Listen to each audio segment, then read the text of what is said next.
مرکب اضافی، یہ جو لفظ اضافی آپ کو مل رہا ہے یہ اضافت سے نکلا ہے۔ اضافت کے معنی ہوتے ہیں ریلیشن کے۔ ایسا مرکب ناقص ہوگا جس میں آپ ایک اسم کو دوسرے اسم کے ساتھ ریلیٹ کریں گے۔ زید کی کتاب، آسان پہچان اس کی کا کے کی کے لفظ دو اسما کے درمیان میں آپ کا پکا مرکب اضافی۔ کتاب کا تعلق آپ زید کے ساتھ قائم کر رہے ہیں۔ جس اسم کا تعلق قائم کیا جائے اس کو مضاف کہتے ہیں، جس اسم کے ساتھ تعلق قائم کیا جائے اس کو مضاف الیہ کہتے ہیں۔ اردو میں آپ پہلے مضاف الیہ بول رہے ہیں اور مضاف کو بعد میں بول رہے ہیں۔ مومن کی جیل، تو مومن کیا ہے؟ مضاف الیہ، اور جیل کیا ہے؟ مضاف۔ لہٰذا جب بھی آپ اردو مرکب اضافی کو عربی میں کنسٹرکٹ کریں گے تو پھر آپ کو دو تیر چلانے پڑیں گے۔ مضاف کو آپ پہلے لائیں گے اور مضاف الیہ کو اس کے بعد لائیں گے۔ کتاب کی عربی آپ کو پتہ ہے کتاب ہے، کوئی اعراب نہیں ہے، نہ مرفوع ہے نہ منصوب ہے نہ مجرور ہے۔ زید کی عربی زید ہے، مضاف ہے نا، اس کے اپنے رولز ہیں اور مضاف الیہ کے اپنے رولز ہیں۔ مضاف کے قواعد، مضاف پر آپ نے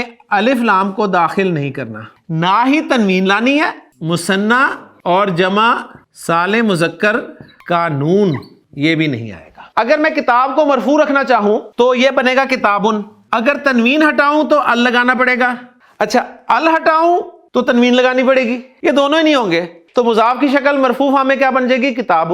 مضاف آپ کا تیار ہو گیا۔ جو مضاف الیہ ہے اس کے لیے ایک ہی شرط ہے جی، مضاف الیہ آپ کا ہمیشہ مجرور ہوگا۔ زید واحد ہے، واحد کی مجرور کیسے آتی ہے؟ دو زیر کے ساتھ، الف لام ہو تو ایک زیر آ جاتی ہے۔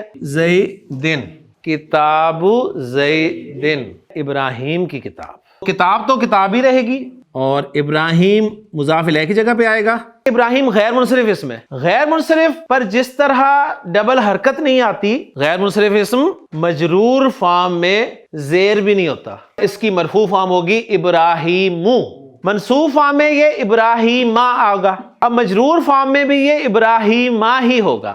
تو غیر منصرف کے بارے میں اب دو باتیں پتہ چل گئی آپ کو، اس پہ تنوین بھی نہیں آتی اور غیر منصرف اسم مجرور فارم میں زیر بھی نہیں ہوتا۔ کتاب مریم، مریم غیر منصرف ہے، خواتین ڈبل حرکت نہیں لے سکتی، بوجھ ہے، اور خواتین زیر ہوتی ہیں، تو کتاب مریم، اللہ کی کتاب، کتاب اللہ۔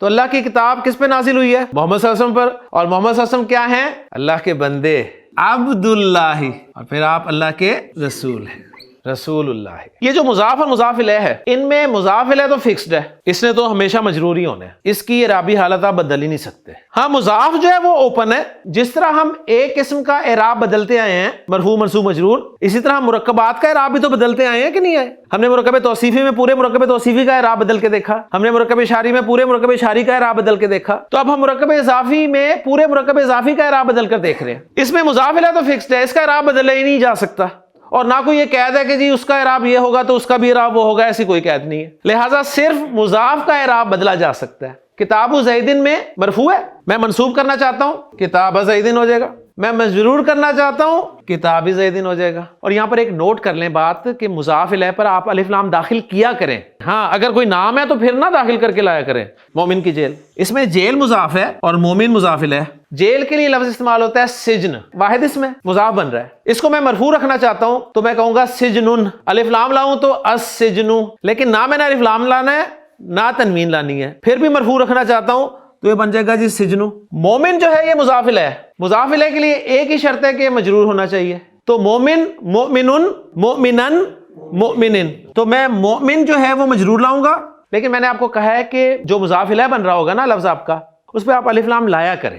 المؤمنی، سجن المؤمنی، مومن کی جیل، کافر کی جنت، اس میں مضاف کیا ہے؟ جنت، اور مضاف الیہ کافر۔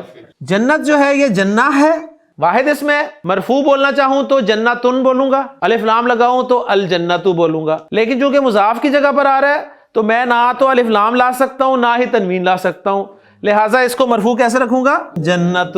اب مضاف الیہ میرا ہے کافر، مجھے اس پہ الف لام لانے سے منع کیا گیا تو میں اس پہ لاؤں گا الکافر۔ الکافر کو میں مجرور رکھوں گا تو واحد اس میں مجرور کیسے ہوتا ہے؟ ال لگاؤ تو زیر کے ساتھ، تو بن جائے گا الکافری۔ آپ سے نے فرمایا طلب العلمی، پہلا اسم، اس پہ الف لام بھی نظر نہیں آیا آپ کو، تنوین بھی نہیں ہے، یہ مرکب اضافی بن رہا ہے۔ کنفرم آپ نے اس وقت کرنا ہے جب آپ کو اگلا اسم مجرور نظر آیا، تو علم آپ نے دیکھا العلم واحد اسم ہوتا ہے اور واحد اسم مجرور زیر کے ساتھ ہوتا ہے، لہٰذا کنفرم ہو گیا یہ مجرور ہے، اور کنسٹرکشن آپ نے بنا دی مرکب اضافی. تو ترجمہ آپ اس کا کیسے کریں گے؟ علم کی طلب. آپ نے فرمایا نماز کے بارے میں کہ الصلاۃ عماد الدین. مجھے بتائیے عماد الدین مرکب اضافی ہے کہ نہیں ہے؟ پہلا لفظ الف لام کے بغیر ہے، تنوین بھی نہیں ہے.